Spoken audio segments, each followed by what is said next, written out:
Hey, how you doing, everyone? Welcome back to Big Frog's 4x4. And today, we're going to be working on the XJ.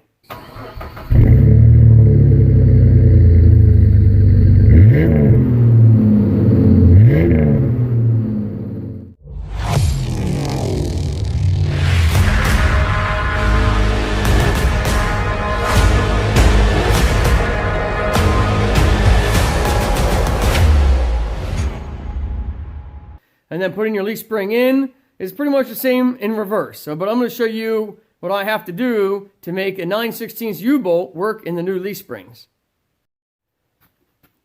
Up here at the front mount, these are 21 millimeter. This one you can get an impact on because there's a cutout right here in your pinch weld. You can put an extension and an impact and you can get that out. If it doesn't come out, and I recommend soaking this down as best as you can, squirting oil up through any of the holes. Like there's a hole right here, squirt oil up in there and get these threads as oiled as much as possible. I usually use a PB blaster, but you can use whatever you want. Soak it down days in advance. And that way you don't have that bolt break off in there. If that breaks off in there, if that bolt breaks off, you're in trouble. Because it is not going to be an easy task to get that piece of broken bolt off in there. Most likely you would be having to cut through your frame on both sides. Because this bottoms out to this frame. This is just an empty cavity in here. Or you'd be in here and cut this out and have to weld a new plate in with a nut on the other side. Not a good time. You're not going to enjoy that at all. So lube it up a lot. Get the bolt out. I would recommend an impact. Not trying to get it out by hand. Only because it's the vibration of an impact seems to beat them out better than trying to twist it and then it gets tight when you try to do it by hand. And make sure you have your axle supported. If you're doing this on the ground, make sure you have a jack and jack stand under your axle. That way it doesn't fall. Undo your 4 U-bolts. If they break off, doesn't matter because you should always replace your U-bolts whenever you take them off. Never reuse U-bolts. They stretch, and over time, if you try to reuse them, you can have a U-bolt break. Especially if you're off-road and you're getting in all kind of twists and binds, you can have a U-bolt snap off. You should always replace the U-bolts. Then you come up to the rear. You have the shackle that's in your spring, and you have this bolt is also a 21 millimeter. And you want to take that out, and you're going to have to do that by hand, because I don't know if anyone makes a stubby impact. They might, like Mako, or somebody might have a stubby that you might get in there and get that out, but they're in really tight. You're probably going to need a bigger impact, a heavier duty, more torque impact than a 1/2 inch stubby. But you can try it. Then you got to get that 21 millimeter out and take that out. Now, depending on your shackle, like in this case, I'm not reusing the shackle, so I left it in the spring. And I'm selling those to a friend of mine who only wants to put about a 3-inch lift on his Jeep. So we're selling that to him.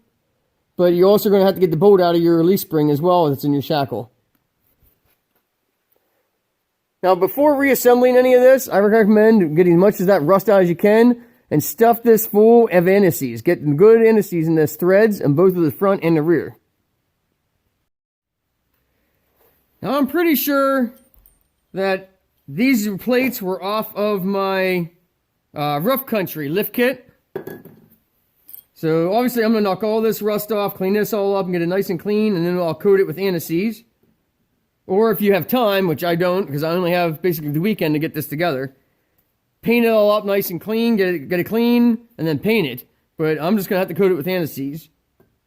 As you can see, the U-bolts don't quite fit through these holes.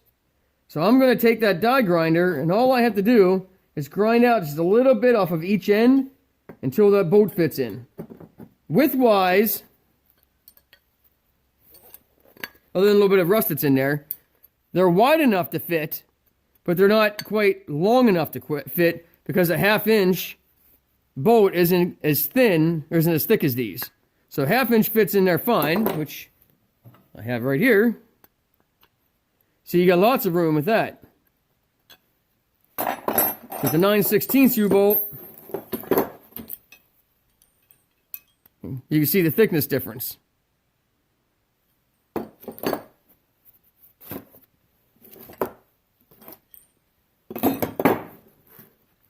Make sure you wear safety protection, safety glasses, whatever you need to stay safe, because when you use these bits, They are extremely sharp and basically like tiny little splinters when you grind this out.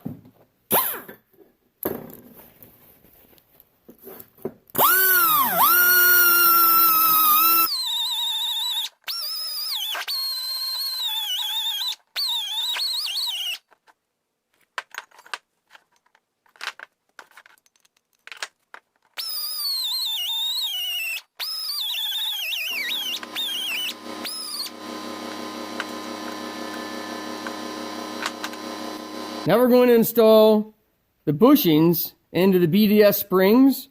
These are the poly bushings and steel sleeves. I'm talking about a heavy layer of anti-seize on the inside. That's the anti-seize I use. And then especially where this wraps around and meets to here, dirt and water and stuff like to lay there, so I kind of put it real nice and heavy there. I slide my bushing in, my sleeve, put the bushing in. And these install really easy, especially if you have lots of anti-seize in there. And basically just press them into place.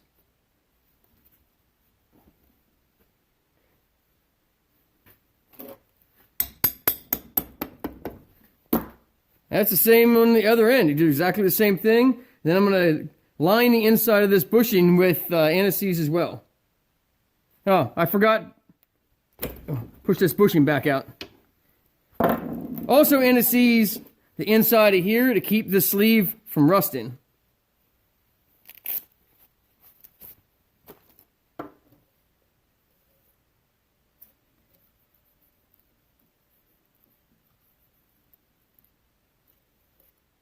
Plus, if you do this, it'll definitely help with any kind of squeaking that might happen.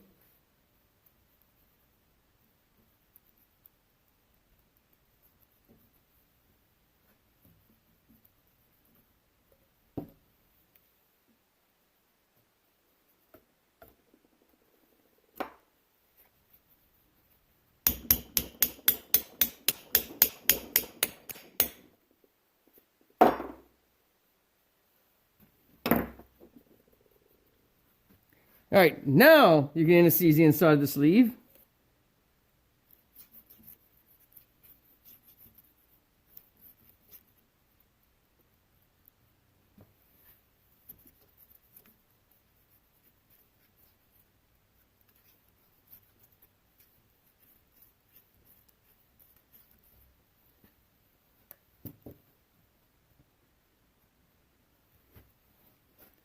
On to the next end. And again, the same thing, anti-seize, install your bushings.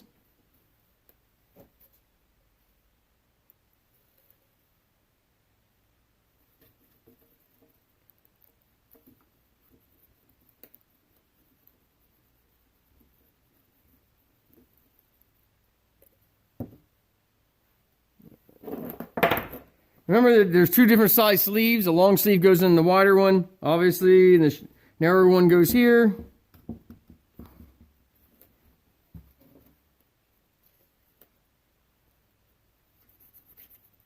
And then you anti-seize the whole inside of that.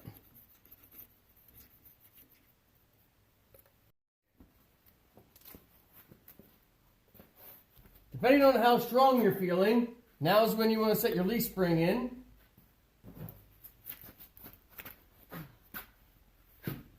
Having a second person is usually a good idea, and I have a buddy coming later trying to give me a hand.